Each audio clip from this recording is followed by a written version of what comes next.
नमस्कार. आपण पाहत आहात अन्नदाता शेतकरी न्यूज. राज्यातील रब्बी हंगामातील शेतकऱ्यांसाठी एक अत्यंत महत्त्वाची आणि दिलासादायक बातमी समोर आली आहे. पीक पाहणीच्या नोंदणीसाठी आता धावपळ करण्याची गरज नाही, कारण राज्य सरकारने या प्रक्रियेला मोठी मुदतवाढ दिली आहे. मुख्य बातमी: पीक पाहणीला 31 मार्चपर्यंत मुदतवाढ. मुंबईत सुरू असलेल्या विधानसभा अधिवेशनात महसूल मंत्री चंद्रशेखर बावनकुळे यांनी ही मोठी घोषणा केली आहे.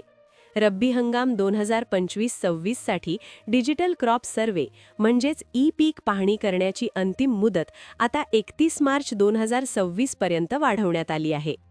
मुदतवाढ देण्याचे मुख्य कारण काय? प्रशासनाकडून मिळालेल्या आकडेवारीनुसार या निर्णयामागे काही महत्त्वाची कारणे आहेत.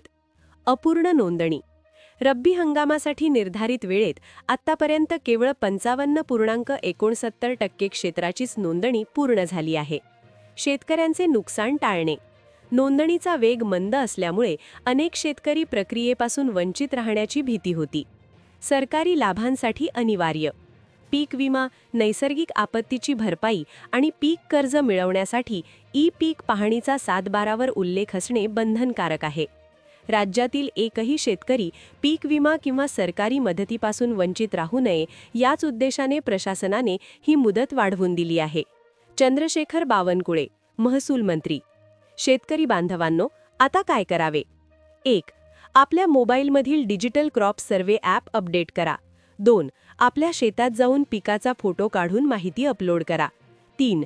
नोंदणी करताना कोणतीही तांत्रिक अडचण आल्यास आपल्या गावच्या तलाठी किंवा कृषी सहाय्यकाशी संपर्क साधा.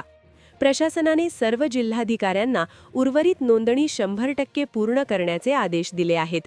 त्यामुळे अंतिम तारखेची वाट न पाहता आजच आपली पीक पाहणी पूर्ण करून घ्या. शेतीविषयक अशाच महत्त्वाच्या अपडेट्ससाठी पाहत रहा आमचे चॅनल अन्नदाता शेतकरी न्यूज.